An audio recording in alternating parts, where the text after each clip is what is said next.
बोलिए भारत माता की। भारत माता की। सरदार वल्लभ भाई पटेल। सरदार वल्लभ भाई पटेल हमारे भारत सरकार के संस्कृति एवं पर्यटन मंत्री श्रीमान गजेंद्र सिंह जी शेखावत, भारत सरकार के कोयला एवं खनन मंत्री श्री जी किशन जी रेड्डी, भारत सरकार में गृह राज्य मंत्री श्री बांदी संजय कुमार जी, यहाँ के सांसद लोकप्रिय सांसद श्री एतला राजेंद्र जी, सचिव संस्कृति विभाग भारत सरकार श्री विवेक अग्रवाल, महानिदेशक सीआरपीएफ श्री ज्ञानेंद्र प्रताप सिंह एवं यहाँ मौजूद हमारे सीएपीएफ के सभी बहादुर जवानों एवं अधिकारीगण, भाइयों एवं बहनों, जोहार तेलंगाना, अंदर की नमस्कारम। मेरे बहनों भाइयों, सबसे पहले मैं आप सभी को और समस्त देशवासियों को हैदराबाद लिबरेशन डे की हार्दिक बधाई देता हूं। आज का यह दिन भारतीय इतिहास का एक गौरवशाली अध्याय है। साथियों, आज के अवसर पर मैं भारत के पहले होम मिनिस्टर और देश के लौह पुरुष सरदार वल्लभ भाई पटेल की स्मृति को भी शीश झुकाकर नमन करता हूं, जिन्होंने भारत को एकता के सूत्र में बांधा एवं देश की अखंडता को सुनिश्चित किया है।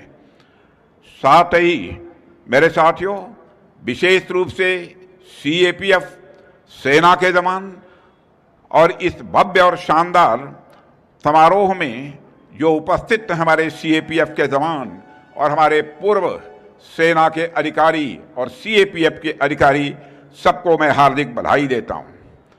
आपने इस आयोजन को सफल बनाने में जो योगदान दिया है, जो आपने मेहनत की है, मैं तहे दिल उसकी भूरी भूरी प्रशंसा करता हूं।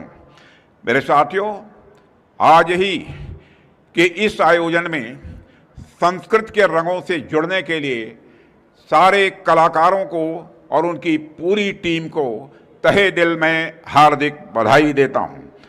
साथियों, और यह दिवस 17 सितंबर एक धूमधाम के साथ हैदराबाद मुक्ति दिवस के रूप में मनाने का निर्णय जो हमारे यशस्वी प्रधानमंत्री श्री नरेंद्र मोदी ने लिया है, उन नरेंद्र मोदी जी का भी मैं अभिनंदन करता हूं। और आप जानते हैं आज उनका जन्मदिन है, इसलिए मैं अपनी तरफ से, आप सभी की तरफ से उनको मैं हार्दिक बधाई देता हूं।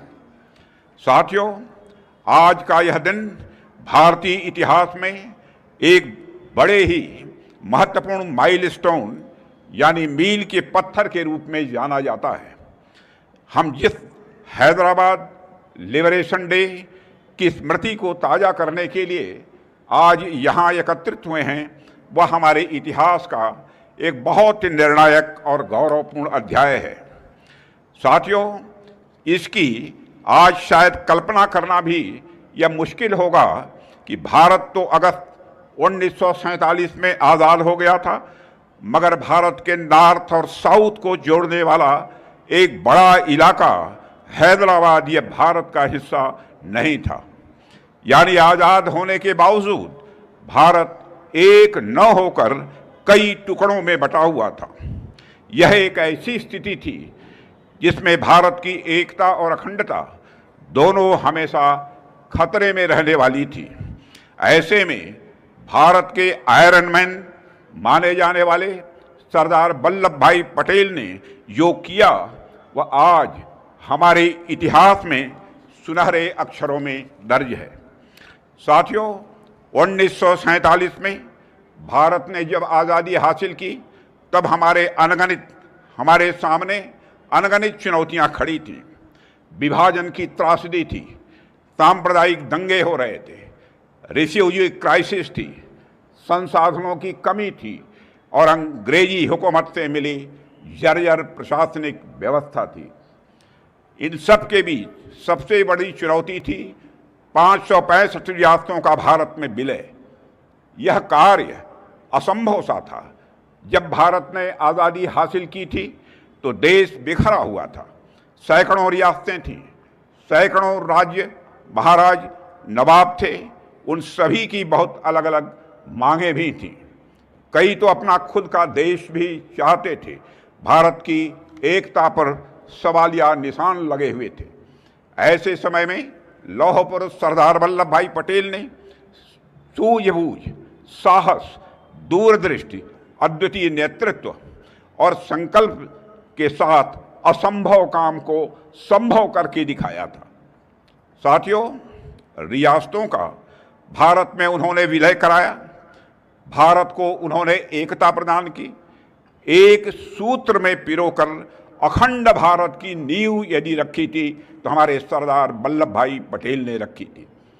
स्वतंत्रता के लगभग 12 वर्ष बाद डॉक्टर राजेंद्र प्रसाद जी ने लिखा था, भारत के पूर्व राष्ट्रपति ने, कि यदि आज भारत एक है तो यह बहुत हद तक सरदार पटेल की स्टेटमैनशिप और प्रशासनिक क्षमता के कारण ही यह संभव हो पाया है। गांधी जी का मानना था कि रियासतों की समस्या इतनी कठिन थी कि इसे केवल सरदार पटेल ही सुलझा सकते थे। महात्मा गांधी ने लिखा था, the problem of the state is so difficult that you alone can solve it. Sardar Vallabhbhai Patel के प्रति महात्मा गांधी का इतना बड़ा विश्वास था।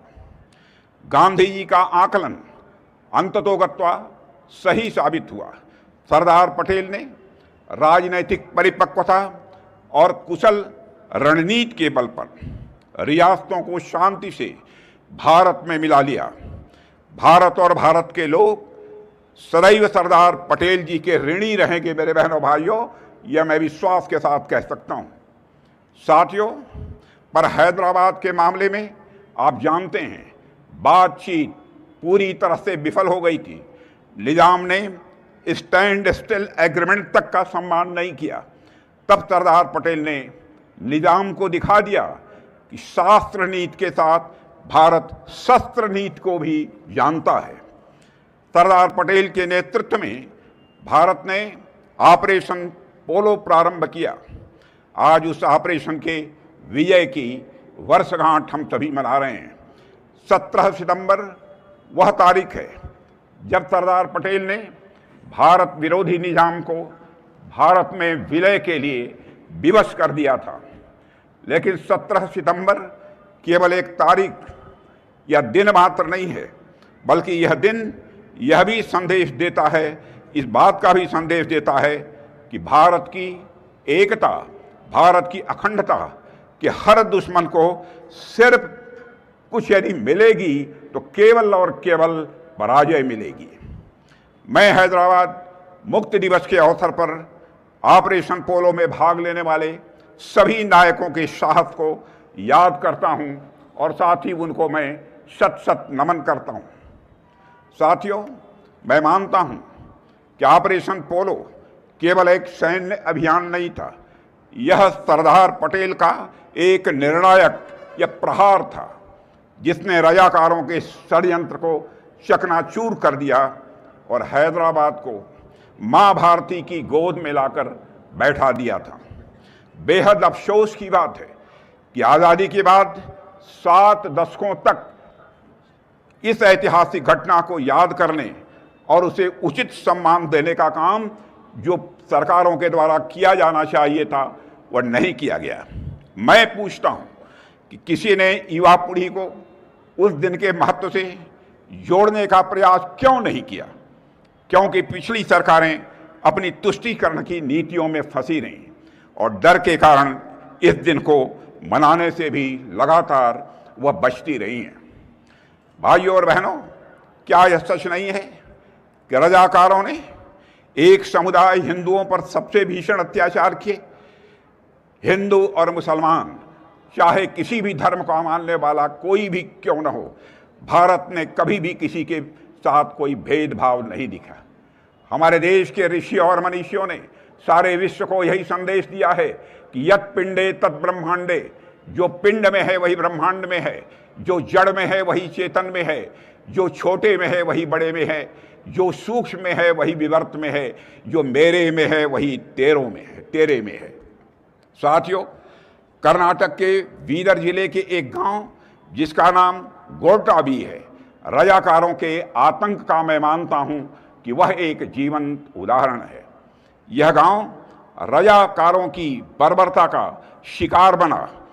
वहां 200 से अधिक हिंदुओं को कतार में खड़ा करके पूरी निर्ममता से मौत के घाट उतार दिया गया। गांव की बहनों और माताओं की अस्मिता को तार तार किया गया। लूटपाट और हिंसा का तांडव हुआ। उस समय रजाकारों की एक कहावत भी प्रचलित थी कि बामन को लूटो, बनियों को काटो, आपस में सब बांटो। पूरे समाज की एकता को वह तार तार कर देने पर आमादा थे। रजाकार किसी भी सभ्य जीवन के मूल्यों के खिलाफ लगातार वह खड़े थे। मैं कहना चाहता हूं मेरे बहनों भाइयों, रजाकारों का आतंक लगभग पहलगाम के आतंक के समान ही था, जहां लोगों से धर्म पूछकर उन्हें मारा गया। पहलगाम में हुआ आतंकी हमला भी रजाकारों की तरह भारत के सामाजिक सौहार्द पर एक करारा प्रहार था मेरे बहनों भाइयों। लेकिन जैसे 1948 में रजाकारों की साजिश पटेल की लौह इच्छा शक्ति के आगे ढह गई थी, वैसे ही आज भी पाकिस्तान प्रायोजित आतंकवाद और उसके एजेंट भी असफल हुए हैं। भारत ने इस हमले का करारा जवाब दिया है। हमने यह साबित कर दिया है ऑपरेशन सिंदूर के माध्यम से कि भारत की संस्कृति हजारों वर्षों से विभिन्नताओं को जोड़ती आई है और यही हमारे भारत की सबसे बड़ी ताकत है। मैं स्पष्ट कहना चाहता हूं मेरे बहनों भाइयों कि जब हम रजाकारों की बात करते हैं तो हमारा आशय किसी समुदाय के लोगों से नहीं है, क्योंकि 21 अगस्त 1948 को यह उर्दू दैनिक इमरोज के संपादक पत्रकार शुएबुल्लाह खान ने निजाम से भारत में विलय की मांग का समर्थन किया तो रजाकारों ने उनके भी हाथ काट डाले थे मुस्लिम होने के बावजूद, और उन पर गोलियां भी दागी थी। अगले ही दिन उनकी मौत हो गई। यह घटना इस बात का प्रमाण है मेरे साथियों कि रजाकार केवल हिंदुओं के ही नहीं बल्कि भारत समर्थक हर आवाज के वह दुश्मन थे। इसलिए जब हम रजाकारों की बात करते हैं तो हमारा मतलब उस सोच से है जो भारत की आत्मा के खिलाफ है, जो सर्वधर्म समभाव के विचार को नहीं मानती है। मेरे बहनों भाइयों, हैदराबाद के मामले में जब रजाकारों का सरगना कासिम रिजवी दिल्ली में सरदार पटेल से मिला तो उसने कहा, हम आखिरी दम तक लड़ेंगे और मर जाएंगे पर भारत से किसी भी सूरत में नहीं जुड़ेंगे। तो सरदार पटेल ने शांत स्वर में उत्तर दिया, मैं आपको आत्महत्या करने से कैसे रोक सकता हूं। संदेश साफ था साथियों, भारत किसी भी कीमत पर हैदराबाद को अलग नहीं होने देगा। और जब कासिम रिजवी ने यह तक कह दिया था कि अगर भारत हैदराबाद में आया तो 1.5 करोड़ हिंदुओं की केवल हड्डियां और राख मिलेगी, तब सरदार पटेल ने दो टूक कहा, यदि यही निजाम और उसके सलाहकारों की मानसिकता है तो समझ लीजिए कि उनका भविष्य और उनकी रियासत दोनों विनाश के कगार पर है। यह दृढ़ इच्छा शक्ति सरदार वल्लभ भाई पटेल की थी। साथियों, निजाम सिर्फ भारत के खिलाफ नहीं था, वह लोकतंत्र की भावना के भी खिलाफ था। सोचिए, 85% हिंदू बहुल राज्य हैदराबाद पाकिस्तान में विलय के बारे में कैसे सोच सकता था। पर निजाम को अपनी जनता की कोई परवाह नहीं थी। इतना ही नहीं, भारत के खिलाफ खड़े होने के लिए निजाम ने पाकिस्तान को 20 करोड़ रुपए की मदद भी भेजी थी।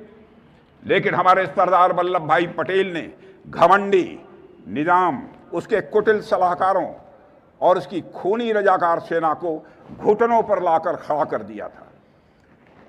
हार के बाद निजाम को भारत में विलय करना पड़ा, रजाकारों से उन्हें नाता तोड़ना पड़ा, संयुक्त राष्ट्र संघ में की गई शिकायत उन्हें वापस लेनी पड़ी और लोकतांत्रिक व्यवस्था अंततः उन्हें स्वीकार करनी पड़ी थी। काश उसने यह सब कुछ कुछ महीने पहले कर लिया होता तो उसे हैदराबाद के हिंदुओं की सद्भावना और भारत के मुसलमानों की कृतज्ञता दोनों निश्चित रूप से प्राप्त होती। साथियों, निजाम खुद को हिज एग्जॉल्टेड हाइनेस कहलवाना पसंद करता था। जब ऑपरेशन पोलो के बाद पटेल पहली बार हैदराबाद पहुंचे तो मुस्कुराकर अपने सहयोगी से उन्होंने कहा था, so his exhausted highness is here, so his exhausted highness is here, यानी जो अपने को महान मानता था सरदार पटेल की निर्णायक कार्रवाई के बाद थक कर, टूट कर और हार मानकर खड़ा था सामने। उस दौर की एक तस्वीर आज भी इतिहास के पन्नों में दर्ज है। हैदराबाद एयरपोर्ट पर हाथ जोड़कर सरदार वल्लभ भाई पटेल का स्वागत करता हुआ निजाम और निजाम फोल्डेड हैंड के साथ पटेल का स्वागत करने आया तो सरदार ने भारतीय परंपरा के अनुरूप उसे नमस्ते कहकर उसका जवाब दिया था। साथियों, यही था पटेल का व्यक्तित्व, लोहे जैसी दृढ़ता और जीत के बाद भी उदारता। यह उनके व्यक्तित्व की एक बहुत बड़ी विशेषता थी। भाइयों और बहनों, सरदार पटेल की दूरदृष्टि और उनकी कार्यशैली का प्रभाव इतना गहरा था कि निजाम के संवैधानिक सलाहकार सर वाल्टर मांगटन तथा उनकी प्रशंसा किए बिना नहीं रह सके थे। साथियों, दुनिया ने देखा कि सरदार पटेल ने आखिरी पल तक शांति का रास्ता खोजने की भरपूर कोशिश की थी। कार्रवाई करने पर मजबूर भी हुए थे तो इस तरह के सांप्रदायिक दंगे न हों और अमन चैन कायम रहे, यही था उनके नेतृत्व का जादू, जिसमें शांति की चाह थी और भारत की एकता का दृढ़ संकल्प भी था। इसलिए सरदार पटेल लौह पुरुष ही नहीं बल्कि शांति और अखंडता के सबसे सशक्त प्रतीक भी रहे हैं। मेरे साथियों, आज भी देश में रजाकारों को के हमदर्द मौजूद हैं और मैं साफ कहना चाहता हूं, यही हमारी सबसे बड़े दुश्मन हैं। पर हम दृढ़ संकल्पित हैं कि इस सोच, इस विचारधारा और इस मानसिकता को भारत से पूरी तरह से समाप्त करके ही हम दम लेंगे। भारत की अखंडता और एकता से बड़ा कोई दूसरा मूल्य नहीं है।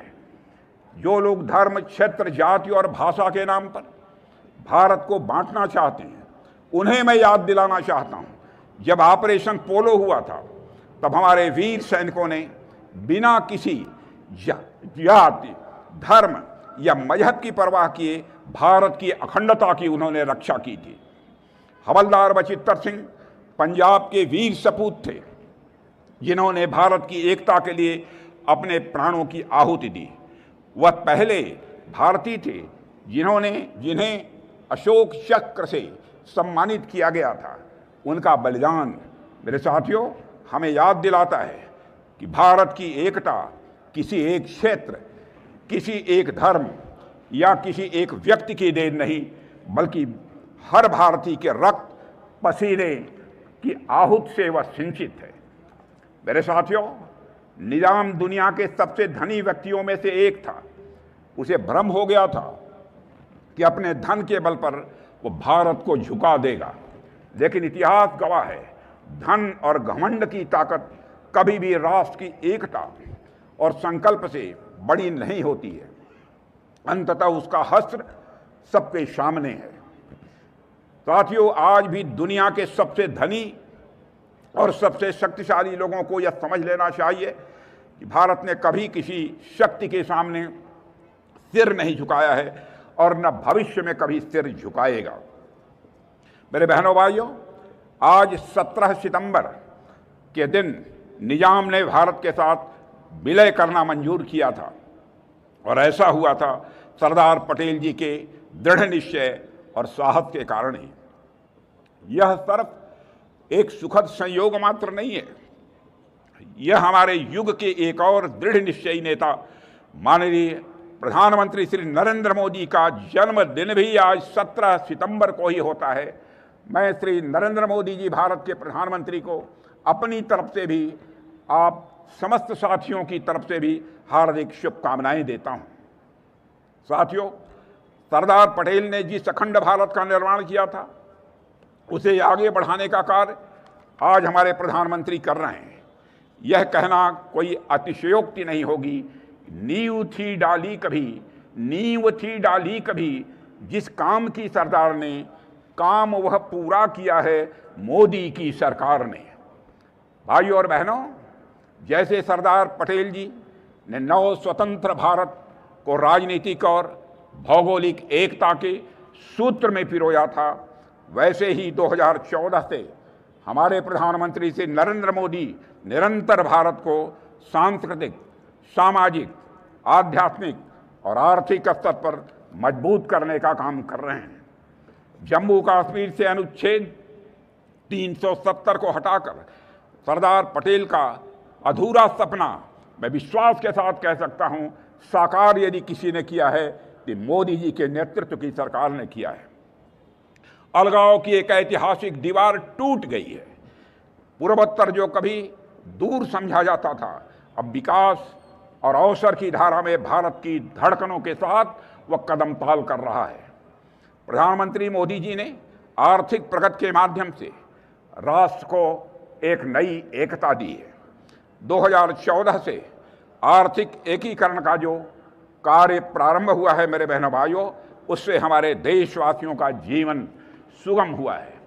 और आप सभी जानते हैं कि 2014 में जब मोदी जी के नेतृत्व में सरकार बनी थी, उस समय हमारा भारत इकॉनमी की साइज, धन दौलत के मामले में, उसके आकार के मामले में दुनिया के देशों में 11वें स्थान पर खड़ा था। आज वह जंप लेकर दुनिया के देशों में 4थे स्थान पर आकर खड़ा हो गया है। दुनिया के बड़े बड़े अर्थशास्त्री यह दावा कर रहे हैं कि भारत जिस तेजी के साथ अपने कदम आगे बढ़ा रहा है, अब इस सच्चाई को नकारा नहीं जा सकता है कि आगामी 1-2 वर्षों में इकॉनमी की साइज, धन दौलत के आकार के मामले में हमारा भारत दुनिया के टॉप 3 कंट्रीज में आकर खड़ा हो जाएगा। देवियों और सज्जनों, हमने बाबा साहब भीमराव अंबेडकर से जुड़ी जगहों को पंच तीर्थ के रूप में विकसित किया है, जिससे भारत के लोग उनके जीवन से समानता का मूल्य सीखें और राष्ट्रीय एकता और भी मजबूत हो सके। बाबा साहब ने कहा था, so long as we have these differences of Hindu, Muslim and others और Sindhi, Madrasi etcetera, we can never develop our nationality. यानी जब तक हमारे बीच भेदभाव रहेंगे, हम कभी भी अपनी राष्ट्रीयता का विकास नहीं कर सकते। बाबा साहब ने ही पंडित जवाहरलाल नेहरू को यह सलाह दी थी कि ऑपरेशन पोलो को पुलिस कार्रवाई कहा जाए, न कि सेना का हस्तक्षेप, क्योंकि हैदराबाद का विलय भारत का यह एक आंतरिक मामला था। भाइयों और बहनों, ऑपरेशन पोलो की सफलता और हैदराबाद का भारत में विलय, यह वह गौरवशाली अध्याय है जिसने दुनिया को दिखा दिया है कि भारत अपनी एकता की रक्षा करने में हमेशा से सक्षम भी है, सामर्थ्यवान भी है। प्रधानमंत्री श्री मोदी जी के नेतृत्व में यह सामर्थ्य हमारा और बढ़ा है। इसलिए अब कोई भी ताकत भारत की संप्रभुता को, भारत की एकता और अखंडता को चुनौती नहीं दे सकती है अथवा चुनौती देने की हिम्मत नहीं कर सकती है। आपने हाल में ही मई के महीने में ऑपरेशन सिंदूर देखा है।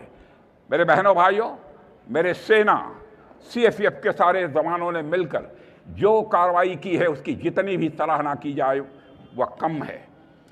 उन्होंने पहलगाम में आकर धर्म पूछकर हमारे लोगों को मारा, उनके आतंकवादियों ने, लेकिन हमारे सेना के जवानों ने उन्हें मारा है तो धर्म पूछकर नहीं मारा है, उनका कर्म देखकर मारा है। बहनों भाइयों, यह भारत और पाकिस्तान के बीच सबसे बड़ा एक मौलिक अंतर है। मेरे बहनों भाइयों, कुछ लोग ऐसे हैं जो यह कहते हैं कि यह जो सीज फायर हुआ है भारत और पाकिस्तान के बीच में, किसी के हस्तक्षेप के कारण हुआ है।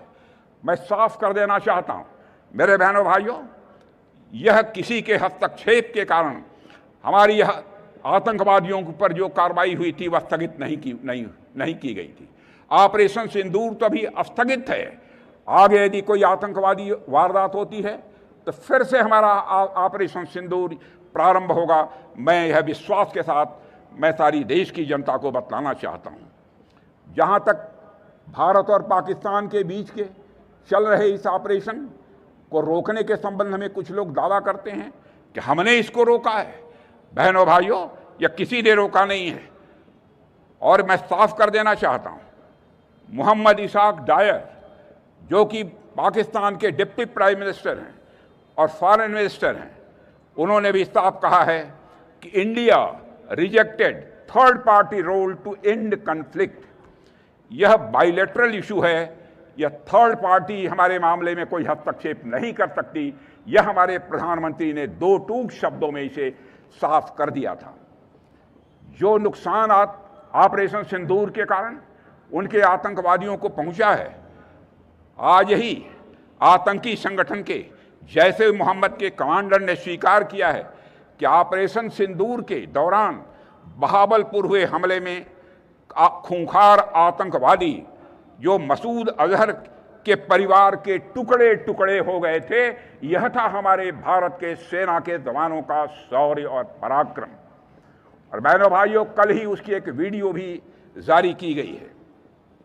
हमारे प्रधानमंत्री मोदी जी के नेतृत्व में यह भारत का सामर्थ्य और भी आगे बढ़ा है। इसलिए कोई भी ताकत भारत की संप्रभुता को चुनौती देने की हिम्मत नहीं कर सकती है। पिछले 11 वर्षों में मोदी जी के नेतृत्व में भारत ने दुनिया को बार बार यह दिखा दिया है कि हमारा धैर्य हमारी ताकत है। हमारे धैर्य को इसे कमजोरी के रूप में नहीं देखा जाना चाहिए। जैसे बातचीत से समाधान न निकलने के बाद सरदार पटेल ने हार्ड पावर का रास्ता चुना, वैसे ही हमने भी किया है। 2016 की सर्जिकल स्ट्राइक हो, 2019 का बालाकोट एयर स्ट्राइक हो या 2025 का ऑपरेशन सिंदूर, मेरे साथियों, भारत ने यह साबित कर दिया है कि जो लोग बातचीत, शांति और सद्भावना की भाषा नहीं समझते हैं, उन्हें हम उसी भाषा में जवाब देना जानते हैं जिसे वह समझते हैं।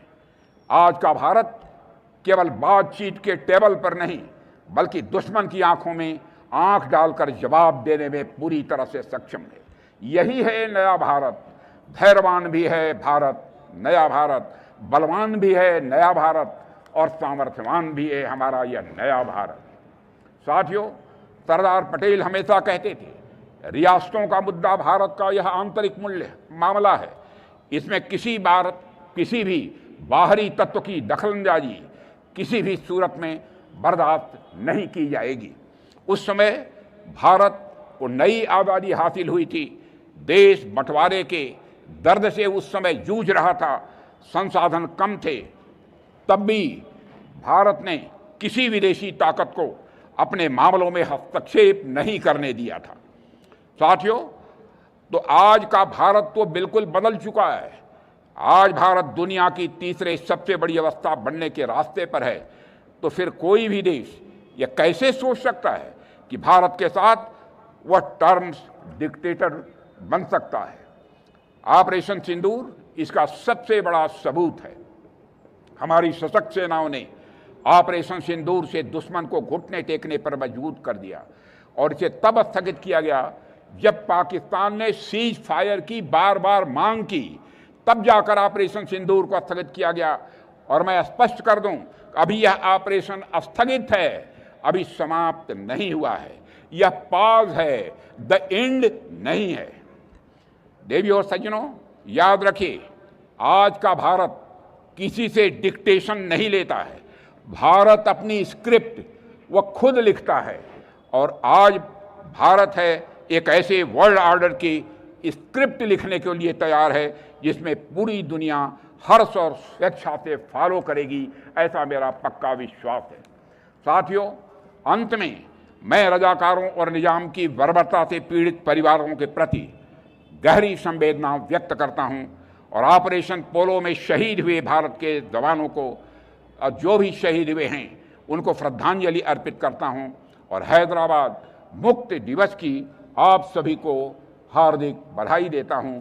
इन्हीं शब्दों के साथ आप सबको पुनः धन्यवाद देते हुए और अपने सीएपीएफ के जवानों को मैं विशेष रूप से धन्यवाद देना चाहता हूं कि आज जिस तरीके का उनका प्रदर्शन रहा है, उसकी जितनी भी सराहना की जाए वह कम है। फिर से मैं सारे अपने सीएपीएफ के जवानों को अपनी हार्दिक शुभकामनाएं देते हुए, अपनी हार्दिक बधाई देते हुए निवेदन समाप्त करता हूं। आप सबको बहुत बहुत धन्यवाद। एक बार ऊंचे स्वर से मेरे बहनों भाइयों बोलिए, भारत माता की, भारत माता की, भारत माता की। सरदार वल्लभ भाई पटेल अमर रहे। सरदार वल्लभ भाई पटेल, सरदार वल्लभ भाई पटेल। बहुत बहुत धन्यवाद। धन्यवाद महोदय। अब मैं श्री समर नंदा, संयुक्त सचिव संस्कृति मंत्रालय, भारत सरकार से धन्यवाद प्रस्तुत हेतु आग्रह